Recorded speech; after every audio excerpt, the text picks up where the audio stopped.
Reddit. Let's talk about the truth that it reveals about extramarital affairs.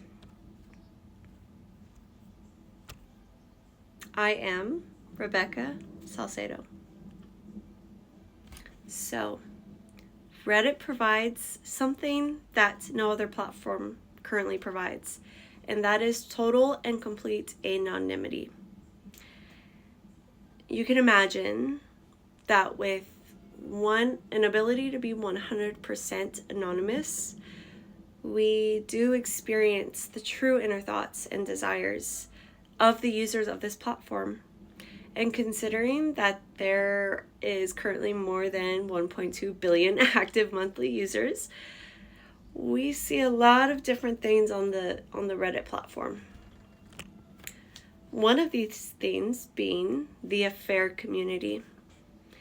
And we see all three sides of the affair. The married person committing the affair, the victim, and the person that the married person is having an affair with. Now, a study conducted by the New York Times reveals that the people who participated in this study were 6 times more likely to admit to the fact that they had a sexual affair if they could have total anonymity, aka what Reddit provides. So the affair community on Reddit is quite large and active, to say the least. The other woman, we've all known her, maybe some of us have been her.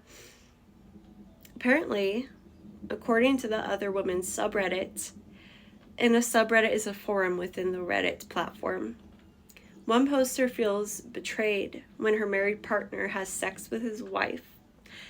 And this is not an uncommon experience on this subreddit. Many of these women are led to believe and choose to believe that the married man that they are engaging in an affair with is loyal to them. And when they sleep with their wife, they're cheating on them. Kind of weird, huh? Well, this user who felt betrayed admitted that she had anonymously been virtually stalking her married man's wife. And through this virtual stalking, she found that the wife had alluded to the fact that her and her husband have had sex during the time that the affair was happening. And she was heartbroken.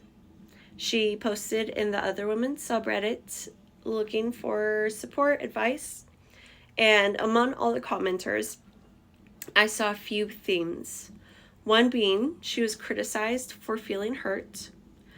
The second thing being that they resonate with her pain. And the third theme being that she should ignore his sexual relationship with his wife altogether. Well, you want your cake and to eat it too? Then join the Cake Eater subreddit. And that's only if having your cake and eating it too means having a wonderful, loving relationship with a great sex life and still wanting to have an affair. One subreddit poster had posted just to vent about how hard it is to find an affair partner in Oregon who wants what he wants, which is a fling. He says that all of the people he have come across live really far away or want commitment. Now, on the topic of themes within the Cake Eater subreddit, it is a very common theme that the participants of this subreddit are seeking something short-term, something void of commitment, a fling. Now, moving on, when I did my research into the infidelity subreddit, which is a forum for people who are on the side of being the victims of infidelity, I came across Jack's story. And this one stuck with me. Jack had been with his high school sweetheart for well over 20 years. They had an 8-year-old and a 5-year-old girl. And during Jack's annual exam, he had found that he tested positive for chlamydia. Through this revelation, he found that his wife had been cheating on him for years. Now, due to his newfound doubt in his wife, which he fully trusted before this, he decided to biologically test his children to see if he is their father. And devastatingly, he found out that the 5-year-old who he had been raising for her entire life is not his biological child. Now, I have a question for you. If you were in Jack's shoes, would you continue to raise the 5-year-old who you had raised since the moment she was born? Or would you let go of the responsibility and continue on to live your life with your 8-year-old and then let the biological father pick up the slack? Now, this is a staggering statistic. 1 in 5 adult Americans will contract an STI. Not even counting STDs, just STIs.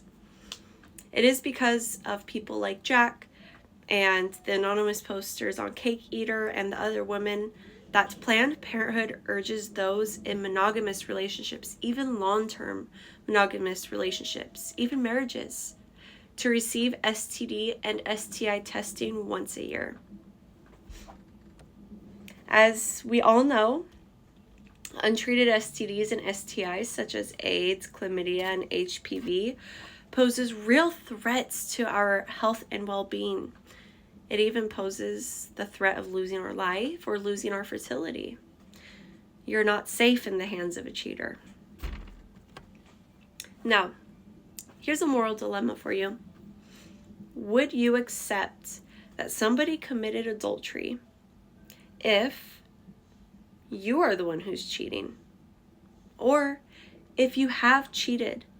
And if you have cheated, have you moved on? Or do you live with shame and guilt?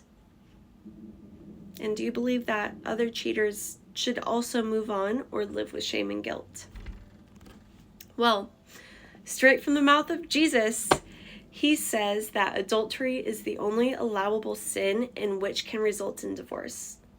So it's clear his stance on adultery is that it's not right no matter what, no matter the circumstances.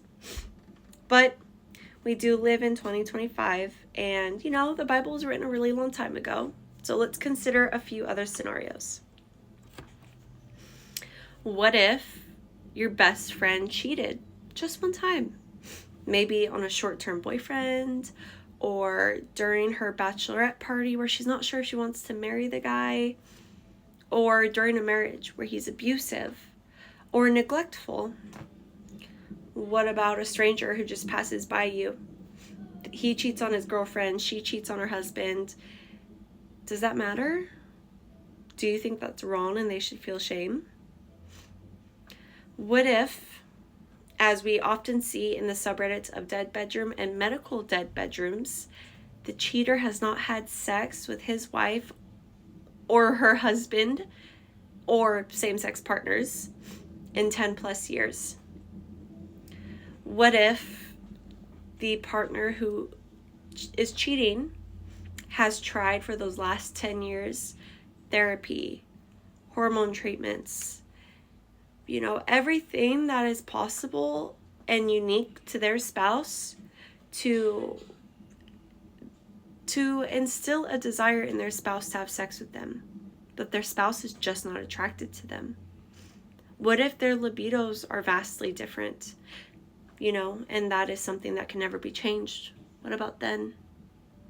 What if their libidos are different, but they're deeply in love? Or what if the husband or wife has a medical diagnosis that ensures they will never be able to have sex again? Is cheating okay in any of those scenarios? Or is it still all around shameful and immoral? Well, this leads us to the question. For those who stay with their adulterous partner, I'm sure that they ask themselves this over and over again. Can infidelity be cured? Well, according to our American society, it can be cured, but solely if the cheater seeks to find the root cause of their infidelity and move towards reconciliation with their spouse. Well, on the infidelity subreddit, where the victims of infidelity, post for support, when you go to do your research in that subreddit, one of the top posts, for me it was the top one, is titled, "Reconciliation is Foolish. Please stop." So it's obvious not everybody believes that reconciliation is possible or that infidelity can be cured. So now going back to talking about if infidelity can be cured and how in society we believe that it can, for the most part, if we identify the root cause of adultery. Well, does the root cause matter to you? Does it matter if a woman who has been married for years, has not had sex with her husband for years, despite everything, going to the gym, getting her body right, dressing nice for him, doing couples therapy, going on retreats, everything that she can, and still anytime she makes an attempt to be intimate, not even sex, just a kiss or hug or cuddle, he calls her sex crazed. And in fact, he actually fills his schedule from the moment he wakes up to the moment he goes to sleep so that he doesn't have to face the fact that she wants to have sex with him. Would she be in the wrong for considering an extramarital affair?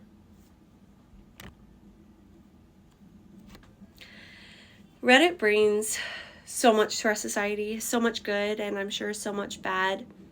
But one of the good things of Reddit, especially the infidelity community, whatever side they're on, is it provides the opportunity to find companionship and support, which prevents isolation and shame for these individuals. But like I mentioned, there's a bad side of Reddit, and that would be the side that encourages this sexually deviant behavior to continue. So, does Reddit support us because this behavior is going to happen no matter what, and these individuals, especially the victims, need a place of support so that they don't feel shame? Or is it necessary for everybody involved to feel shame, even the victims, so that infidelity can be avoided?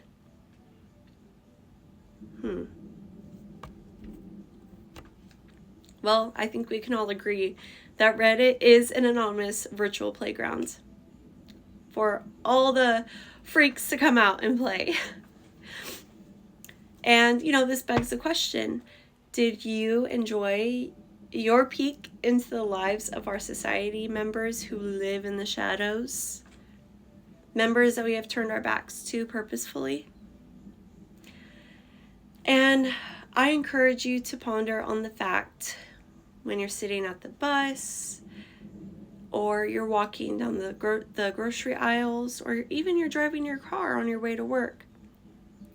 I would encourage you to ponder the fact that you never know what the person next to you desires or what dirty secrets they are concealing, maybe within themselves or with one other or two other people. Thank you so much for watching. I hope you have a lovely day.